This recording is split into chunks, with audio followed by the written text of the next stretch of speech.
Hello everyone, welcome to this amazing channel. आज हम बात करने वाले हैं हमारे chapter light.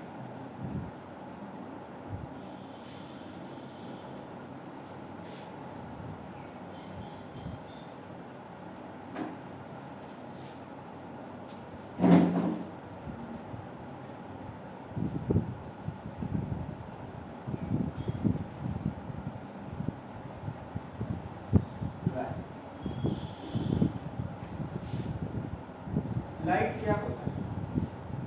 Light is a हमें सबसे पहले शुरू से बात करते हैं। जब हम छोटे थे, जब हमने पढ़ा light is a form of energy. Light is a form of energy. बिल्कुल सही बात। ये हमने 6th क्लास में पढ़ लिया कि लाइट एक फॉर्म ऑफ एनर्जी। फिर हम बड़े हुए 8th क्लास में हमने वापस पढ़ा। जब हमने पढ़ा 8 causes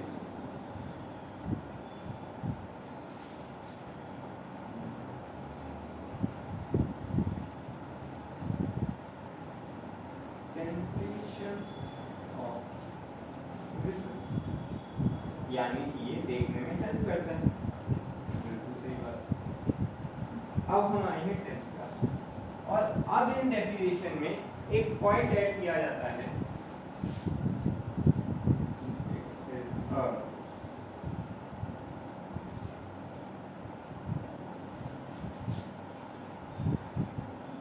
electromagnetic wave, it is a electromagnetic wave। अब बात आती है ये इलेक्ट्रोमैग्नेटिक वेव क्या होती है। तो ये देखिए, इस इलेक्ट्रोमैग्नेटिक को छोड़िए, इस वेव की तरफ ध्यान दीजिए। क्या ये वही वेव है जो आपने 9th में पढ़ी थी? हाँ सर, बिल्कुल पढ़ी थी। लेकिन क्या अभी आपको याद है? नहीं जी, बिल्कुल भी याद नहीं। कोई बात नहीं, इधर देखिए वेव क्या। वेग आप ऐसा समझिए कि कोई भी जो है वो मीडियम है। वेग एक कोई भी मीडियम है या तरीका है जिसकी मदद से हम एक पॉइंट से दूसरे पॉइंट पे एनर्जी को ट्रांसफर कर सकते हैं। एनर्जी को क्या कर सकते हैं? ट्रांसफर कर सकते हैं। वेव क्या है?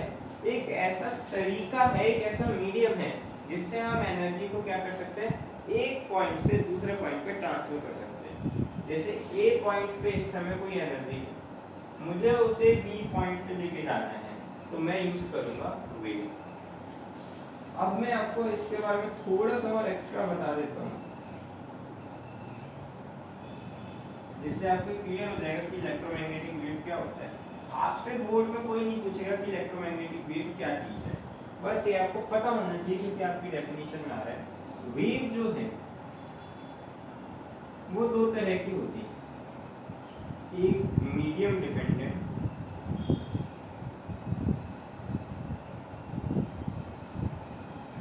और एक मीडियम इंडिपेंडेंट।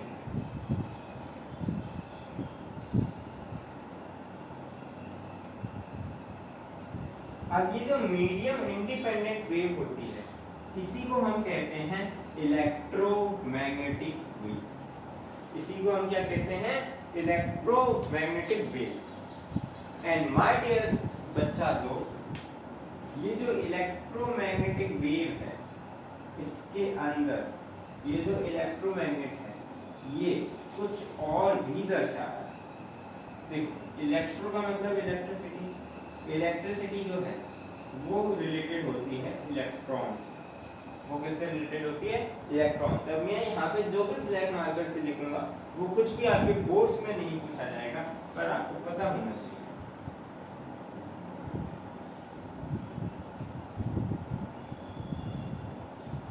अब हमारे पास इलेक्ट्रॉन्स है। अब ये इलेक्ट्रॉन्स मूव करेंगे, और जब ये मूव करेंगे तो एक दूसरे से कोलाइड भी करेंगे।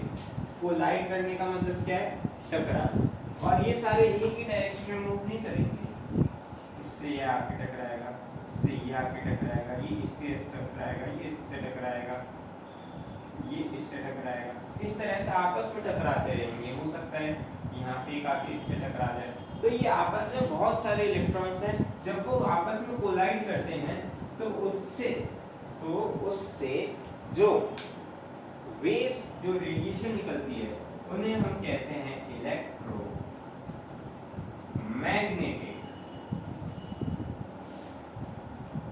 रेडिएशन। और इसी इलेक्ट्रोमैग्नेटिक रेडिएशन से बन जाती है इलेक्ट्रोमैग्नेटिक वेव्स। थोड़ा सा और अगर मैं आप लोगों को बताना चाहूँ तो हम जो है वो पूरा एक इलेक्ट्रोमैग्नेटिक स्पेक्ट्रम बनाते हैं, जिसके अंदर ये सारी इलेक्ट्रोमैग्नेटिक वेव्स होती हैं, जिसका एक बहुत ही छोटा सा पार्ट होता है हमारे पास विजिबल लाइट। कौन सा पार्ट होता है? विजिबल लाइट, जिसे हम क्या कहते हैं? विबग्योर। जिसे हम क्या कहते हैं? विबग्योर।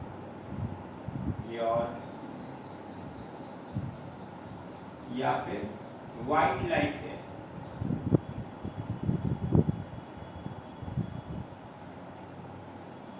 आई होप आप लोगों को ये बात समझ में आई होगी। एक बार रिवाइज करते हैं हमारे बोर्ड में हमें क्या क्या बताना है। मान लीजिए क्वेश्चन आया है what is light. So light is a electromagnetic wave which causes sensation of vision and is a form of energy. आपको जो पॉइंट्स लिखने हैं उनका सीक्वेंस होगा 3 2 1। उसका क्या सीक्वेंस होगा? 3 2 1। पहले उसको दिखा दीजिए कि हाँ, हम जो 10th की एनसीईआरटी की टेक्स्ट बुक है वो बहुत अच्छे से पढ़ के हमें 10th की सारी चीज़ें आती हैं। फिर उसे ये भी दिखा दीजिए हमें 8th की भी चीज़ें याद है, और फिर ये भी दिखा दीजिए 6th की भी चीज़ें याद है। अगर आपने पूरा दिखा दिया तो मान लीजिए अगर 2 नंबर का क्वेश्चन था तो आपको पूरे 2 नंबर मिल जाएंगे। ठीक है, थैंक यू सो मच।